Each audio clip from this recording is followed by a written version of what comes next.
हाँ, तो मैं ने ज़फ़रुल्लाह खान चीमे की ज़िंदगी के बारे में कह रहा था। कभी वो जो था वो एक बब्बर शेर दिखाई देता, जिसके साथ जो है वो भेड़ू बकरे भी वो शेर लगते थे।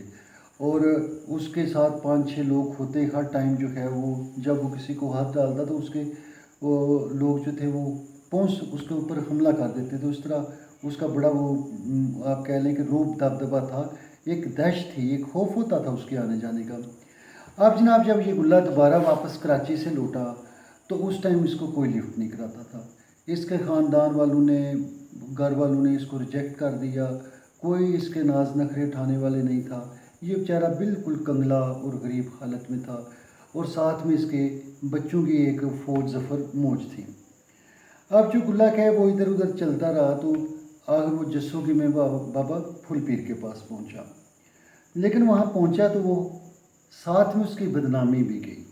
और वो लोग जो है वो जब वहाँ पे वो जाता उनके पास तो कुछ ना कुछ देर बाद उसको लोग वो कहते जनाब, कोई कह देता कि आप यहाँ पे ना आया करें, आपकी ना यहाँ जगह नहीं है, ये फ़कीर का डेरा है, आप जैसे कोई लिए ये जगह नहीं है।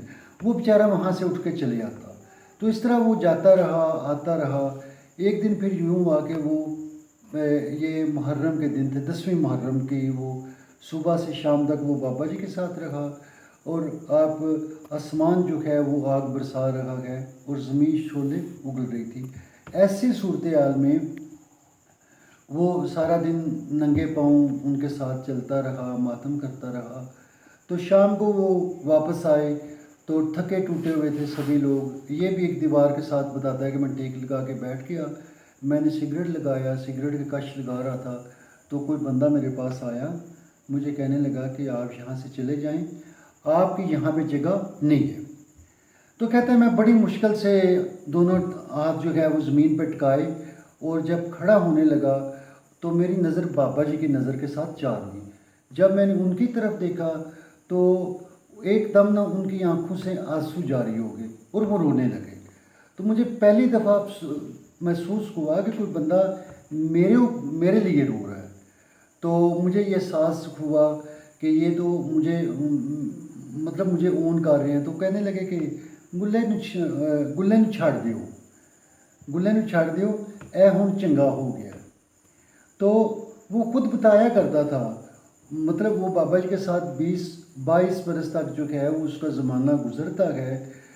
तो उस ज़माने में वो कहता है कि मैंने सगीरा गुनाह ज़रूर किए होंगे, लेकिन कभी भी मैंने कोई कबीरा गुनाह नहीं किया। अब ये आप देखें कि ये कोई कम बात नहीं है कि एक इंसान को इस तरह तब्दील कर देना, उसकी आप कह लें कि उसके अंदर एक नई रूह फूंक देना, उसका एक नया जन्म दे देना उसको।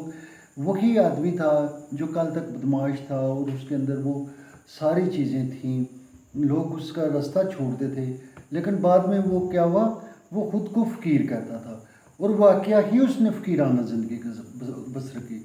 मतलब किसी के साथ जुल्म नहीं किया, किसी का हक नहीं खाया, किसी को उसने दगा नहीं दिया, बेईमानी नहीं की है। तो आला क्वालिटीज़ तो ये है। हम लोगों को जो है वो म्यार मानते हैं, जनाब उसने नमाज़ पढ़ ली, रोज़ा रख लिया, ये किया। तो फ़कीर जो है वो ये चीज़ें देता है। फ़कीर आला किरदार, इखलाक, इंसानियत, करैक्टर, इन चीज़ों की बात करता है। यही चीज़ें हैं जो रूहानियत है और जो हमारी रूह को तरक्की देती हैं और हमारे अंदर जो है आला चीज़ें पैदा करती हैं। तो यही चीज़ थी बाबा